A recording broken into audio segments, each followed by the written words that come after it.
Anthony Silverman. I'm the regional franchisor for Jim's Mowing in the Casey region in Melbourne. Nearly 32 years. Yeah, I was with Telecom. For 18 years with Telecom I spent, and I enjoyed that, but it was time to move on, do something different. And I was looking at mowing franchises, what was around. I just thought I'd go out and mow a few lawns for a few years and then do something else. It didn't work out, but I just kept doing it. But so yeah, we bought a mowing franchise. There was really only VIP and Jim's back then to look at, and Jim's was where I wanted to go, but Jim couldn't see me that day, so I went and saw VIP, and they seemed okay. But once you get in, I went to Jim's house in Park Orchards, and we sat down and had a chat, and he was very open, showing everybody how the thing worked, and a call would come in and he'd answer the call and you could see how it was being allocated and what was going on. Very open, totally different to what I was seeing at the other place. So we just thought, look, we'll buy a franchise, go out and mow a few lawns for a while, see how we go. I came in 92. I think Jim started 89 as a franchise, so there was 3 years of guys ahead of me. I can't remember how many, 60, 80 guys, whatever.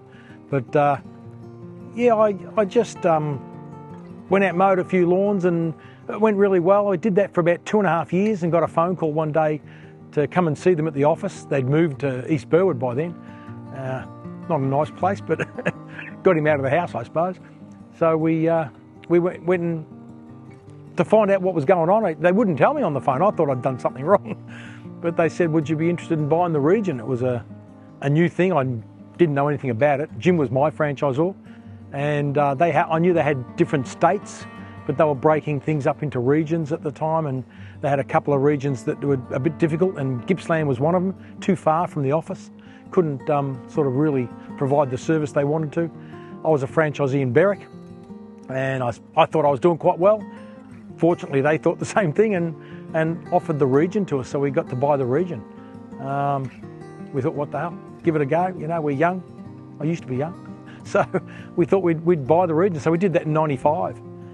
Yeah, there was 13 franchisees, including me. Well, back then you had call centre rights, so we had a call centre. So we ran all these extra lines in the house, and Sue would be stuck at home, you know, answering phone calls while I was wandering around. I still had the franchise at the time, but we split that off and sold it up into 3 chunks, so we had a lot of clients, and just moved into running the region alone with the call centre. And obviously franchise inquiries would come to us from the area, and if you get a franchise inquiry, you go and see them, have a chat, talk about it. It was all very new back then and exciting for a lot of people, you know, not just us, but new people coming through, and explain the business to them and get them involved in taking on the franchise. As we built more and more trailers on the road, we were getting a lot more work coming in. Things got quite busy, and you always seem to never have enough franchisees, which was interesting because when I bought the franchise in 92, all my friends and family told me, too late, Anthony, you've missed the boat. You know, it's been going for 3 years. They don't need any more franchisees. How wrong they were. My region originally was all of Gippsland. I used to go from the freeway at Hallam all the way out to the New South Wales border. Took in Phillip Island, all of the Mornington Peninsula was part of my area.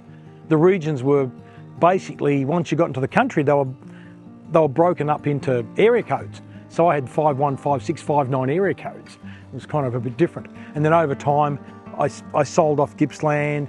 You know, you get a franchise inquiry in Lakes Entrance tomorrow. I'm driving to Lakes Entrance. So I had a franchisee, my trainer in Traralgon, who wanted to buy the region, kept pestering me for years. So eventually I sold that to him, split it off. You can split a region like you can split a franchise. So I sold that off. I did a swap of the peninsula for Dandenong with Jim, so I didn't have to travel down to Sorrento and Portsea anymore. Sold off all Healesville and Marysville to another guy up in the Hills way, and it broke it down. So what I've got left is basically everything from Springvale through to Tynong, down to Lang Lang. So I think there's 10 regions in Melbourne. There wasn't back then, but there is now, and each franchisor controls that area. I've got 85 franchisees now, and in a much more compact area. I think there was about 8 franchisees in the region I've got now when I started. The franchisor, he's the guy that basically a business coach or a mentor for the franchisees. So you're not just selling them a franchise, you're there to help them grow their business and learn how to use the Jim systems, how to run the business to the best of their capabilities, And some franchisees are a lot more entrepreneurial, and those guys, they want more from me to help them move to different levels. I mean, I've had 5 or 6 franchisees of mine have gone on board, bought their own regional franchises. They've moved up into that level. Not everybody wants to do that, of course. These days they're not cheap to get into. That's another thing. But yeah, it's just working with the guys and helping them maximise their business. You know, if they want to split, well, guys tend to take work over a large area, and I try to convince them that it's a good idea if they sell some clients off to compact their business. Because if you've got 100 clients over an area this size and you can compact it down to half the size and drop back to 70 clients, it doesn't take long to get 100 again. And now you've cut back on the travel. They can either get some time back to themselves to spend with family, because lifestyle is a big thing. It's probably more franchisees come to us for lifestyle reasons than money, but quite often they find that the money takes care of itself. Well, I suppose the big one is franchise fees. People think that if I do a big job here, Jim's going to take a percentage of that. We don't take percentage. Jim's has never taken a percentage. Even when I started back in '92, there was never such a thing as taking a percentage. We have a flat fee structure. The fee structures have changed over the years. They've been schmoozed a bit and made a bit easier to understand and simpler, which is a good thing. And so at the moment, franchisees pay a flat fee. They pay a lead fee for new jobs coming in, a once-off lead fee. They don't pay it for the same client more than once. And that's the biggest misconception, I think. People think they're going to be paying a lot of fees, which doesn't really work out that way. The other thing, I suppose, is franchisees seem to think, I live in Berwick. I've seen a franchisee in Berwick, so there's no room for me. But once again, our system doesn't work like that. A territory allows a franchisee who is taking work to always get the jobs in his territory for the services that he provides. But many franchisees in my region, 2/3 of the guys rarely take work because they're so busy all the time. So if they're not taking work, the jobs that come up in their territory have to go to somebody else. Otherwise, our system would have to say to the client, oh, sorry, Joe Bloggs isn't working today. We can't do the job for you. That would be ludicrous. So they're the 2 biggest misconceptions about how we operate. And once people get into it and realise how it works, we're very open. Talk to the franchisees, I tell everyone. Speak to the franchisees, they'll tell you. If you don't want to believe me, talk to the guys. What we're looking for is people that have good interpersonal skills. It's all about personalities. If you're a person that's good with people, you enjoy meeting new people, because that's going to happen. So if you're good with that and the clients like you, you make more money. It's very simple what we do. Mowing lawns, we can teach people how to do that. You can't teach attitude. By the time they come to us looking to buy a franchise, you know, people in their 20s, 30s, 40s, 50s, they're who they are. And if they're not a people person, you can't change that.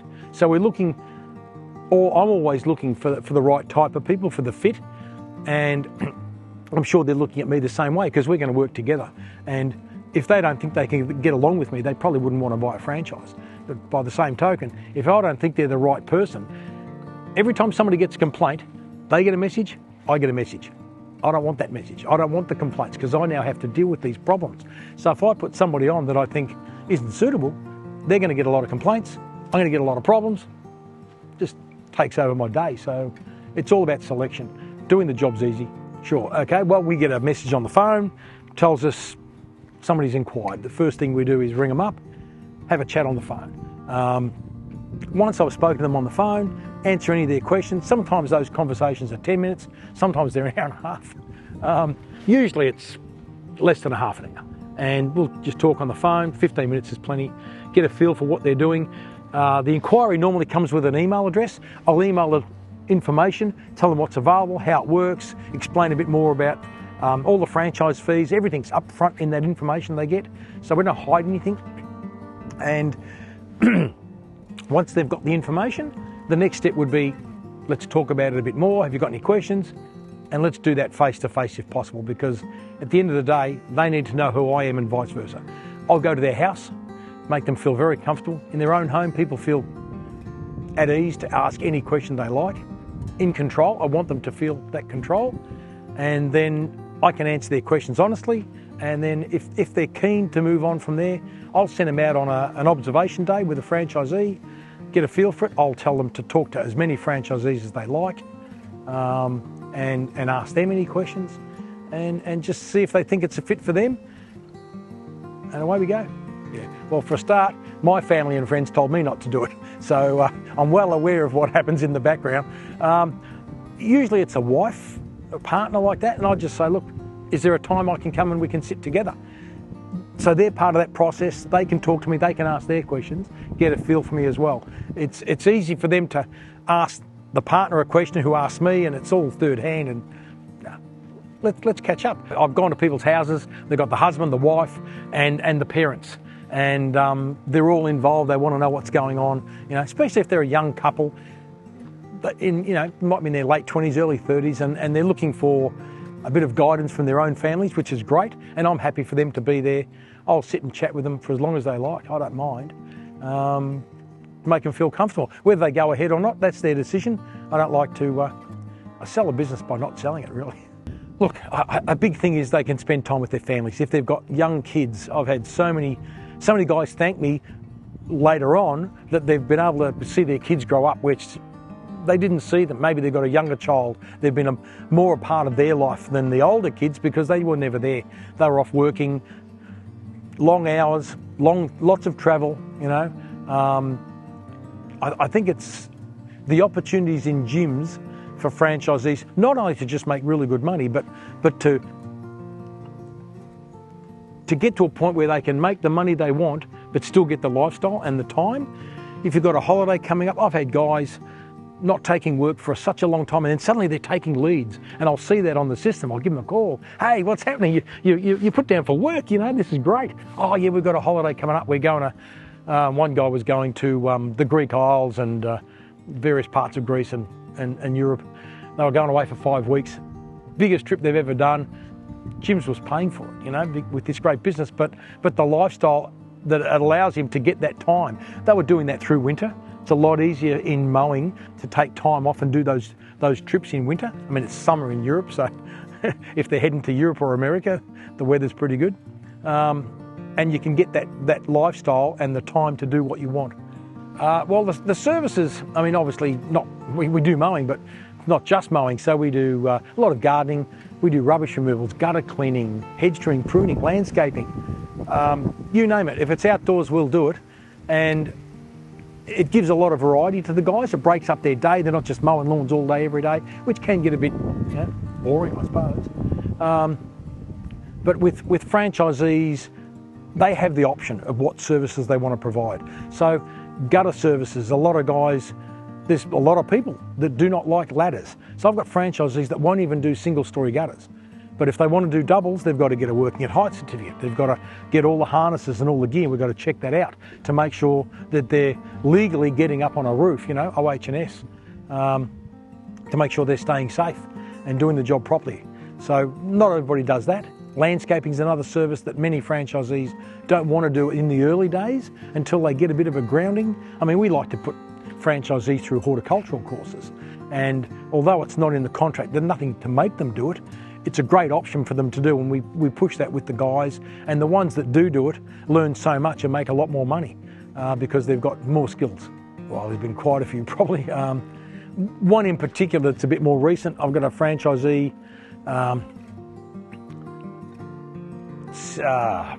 a divorce situation, not a great one, lot of weird stuff in the background without saying too much, and kids involved. And then he's got a new partner with other kids, and so now this guy had nothing and barely scraped together enough money to buy the business. 7 years later, he's got this lovely house. He's doing great. He's got all the kids. He's got custody of all of them, and his life's been so turned around. In the process, once again, his family didn't want him to do it. His mum was against it. He went ahead anyway, and now both his brothers have franchises.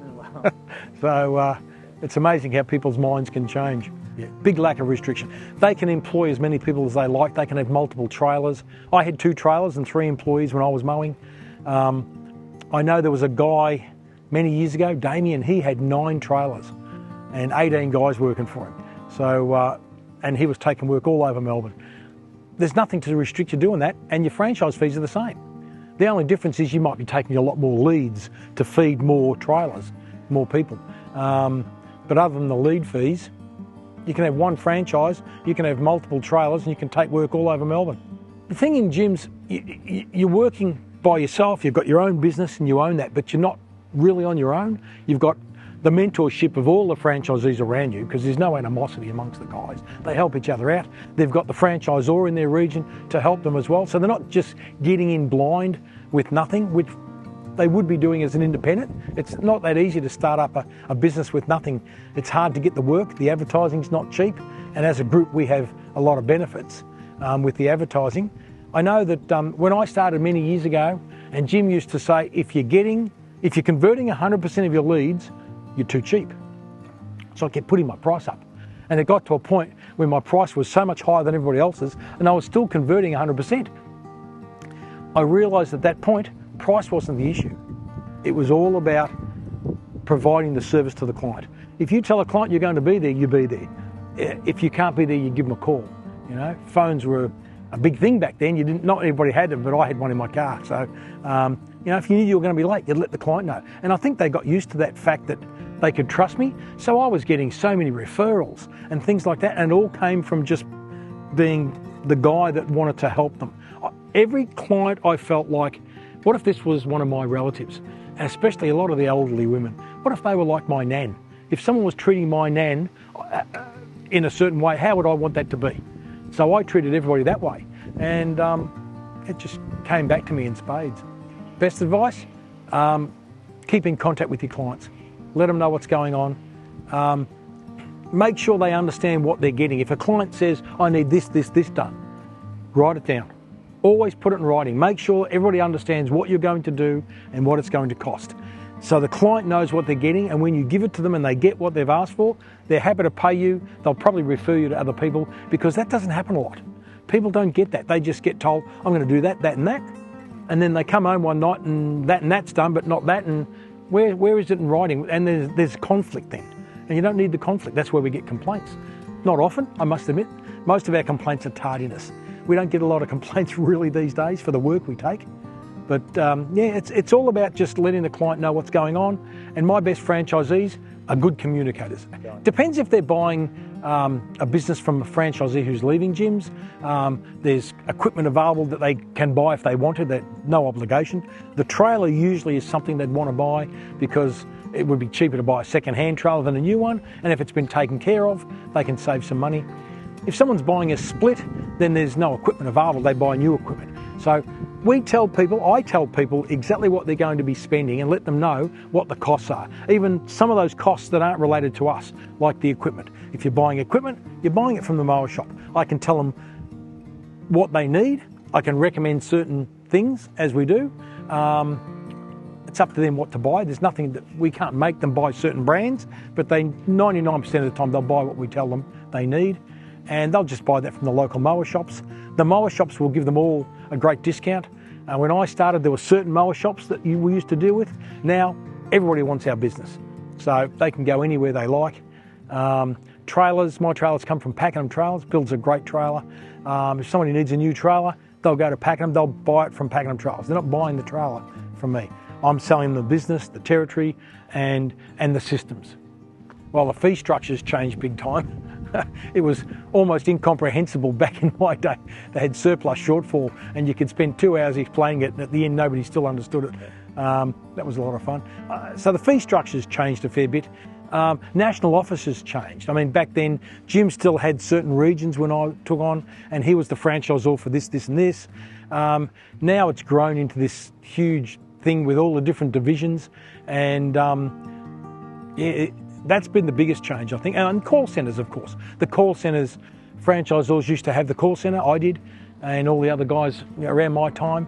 But now it's all done from a central point here at Mooroolbark, which is great because who wants to answer the phones? We don't have time for that.